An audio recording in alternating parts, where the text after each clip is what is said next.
சொந்தமாக YouTube channel நடத்த வேண்டுமா? நீங்களும் பிரபல ஆங்கர் ஆக வேண்டுமா? உடனே சேருங்கள் Pandey school of journalism. Contact 7388242242.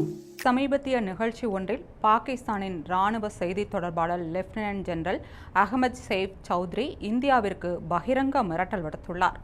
கல்லூரி நிகழ்ச்சி ஒன்றில் பேசிய அவர், நீரை நிறுத்த முயன்றீர்கள் என்றால் நாங்கள் உங்கள் மூச்சை நிறுத்துவோம் என பயங்கரவாதி ஹஃபீஸ் சயீத் பயன்படுத்திய அதே வார்த்தைகளை பயன்படுத்தி பேசினார்.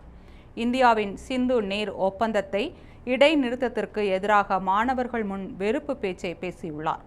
ஜம்மு காஷ்மீரின் பெஹல்காமில் நிகழ்ந்த பயங்கரவாத தாக்குதலில் 26 பேர் கொல்லப்பட்டதை தொடர்ந்து இந்தியா ஏப்ரல் 23 சிந்து நீர் ஒப்பந்தத்தின் சில அம்சங்களை இடைநிறுத்தியது.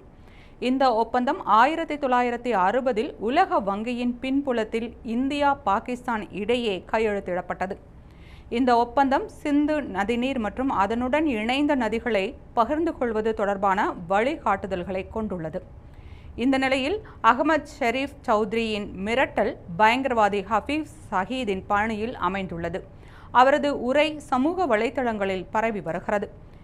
இந்தியா இரத்தமும் நீரும் ஒன்றாக ஓட முடியாது, பேச்சும் பயங்கரவாதமும் ஒன்றாக நடக்க முடியாது என தெரிவித்துள்ள நிலையில் பாகிஸ்தான் இந்த புது மிரட்டலை விடுத்துள்ளது.